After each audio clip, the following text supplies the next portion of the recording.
Hello everyone. చాలా civil కేసెస్లో నిజాన్ని ఆపోజిట్ పార్టీయే ఒప్పుకొని ఉంటాడు, కానీ కేసు 10-15 ఏళ్ళు జరుగుతుంది. ఇలాంటి సందర్భాల్లోనే సిపిసిలో ఉండేటటువంటి ఆర్డర్ 12 రూల్ 6 అనేది ఒక పవర్ఫుల్ టూల్గా పనిచేస్తుంది.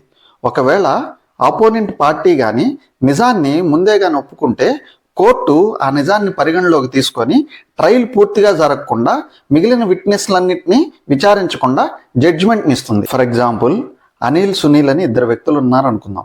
అనిల్ అనే వ్యక్తి కోర్టులో సూట్ వేశారు. ఏమని వేశారంటే, ఈ సునీల్ ఉండేటటువంటి ఫ్లాటు నాదే, అతను కొంతకాలం ఉంటానంటే ఉండనిచ్చాను, ఇప్పుడేమో అతను ఆ ఫ్లాట్ నాదే అంటున్నాడు, కానీ రిజిస్ట్రేషన్ నా పేరు మీదే ఉంది, టైటిల్ నా పేరు మీదే ఉంది, కానీ ఆ ఫ్లాట్ తందంటున్నాడు అని చెప్పి తను కోర్టులో పిటిషన్ వేసినప్పుడు సునీల్ రిటర్న్ స్టేట్మెంట్ కింద, అవును ఈ ప్రాపర్టీని ఒరిజినల్గా అనిలే కొన్నాడు, రిజిస్ట్రేషన్ కూడా అనిల్ పేరు మీదే ఉంది, కానీ నేను అతనికి ఈ ఫ్లాట్ని కన్స్ట్రక్షన్ చేసేటప్పుడు చాలా అమౌంట్ని సర్దుబాటు చేశాను, అందువల్ల ఈ ఫ్లాట్ మీద రైట్స్ నాకున్నాయని చెప్పాడు అనుకోండి. ఇలా చెప్పడం ద్వారా సునీల్ మోస్ట్ ఇంపార్టెంట్ ఫ్యాక్ట్ని already admit అయినట్లే.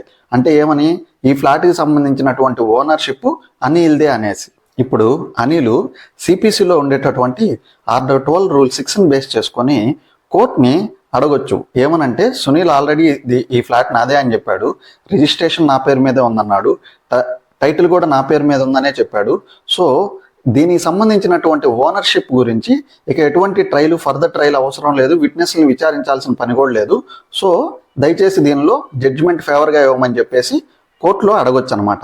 Court ప్లీడింగ్స్ని, return స్టేట్మెంట్స్ని, already పంపించినటువంటి నోటీస్ని, దానికి వచ్చినటువంటి రిప్లైస్ని అన్నిటినీ బేస్ చేసుకొని డిఫెండెంటే ఈ కేసులో కన్స్ట్రక్షన్ కోసం తను డబ్బులు సర్దానని చెప్తున్నాడు కాబట్టి తనే ఈ ఫ్లాట్ యొక్క టైటిల్, రిజిస్ట్రేషన్ అన్ని అనిల్ పేరు మీద ఉన్నాయి అని చెప్తున్నాడు కాబట్టి కోర్టు దాన్ని పరిగణలోకి తీసుకొని అక్కడ వరకే ట్రయల్ ఆపేసి జడ్జిమెంట్ని ఇస్తుంది. ఏదైనా సివిల్ కేసెస్లో కీ ఫ్యాక్టర్స్, అంటే మీరు దేనికోసం అయితే అడుగుతున్నారో ఆ ఫ్యాక్ట్స్ని ముందుగానే అడ్మిట్ అయి ఉంటే వాటిని బేస్ చేసుకొని మీరు సిపిసిలో ఆర్డర్ 12 రూల్ 6 ద్వారా ఎర్లియర్గా కేసు డిస్పోజ్ అయ్యేలాగా జడ్జిమెంట్ కోసం కోర్టుని రిక్వెస్ట్ చేయొచ్చు.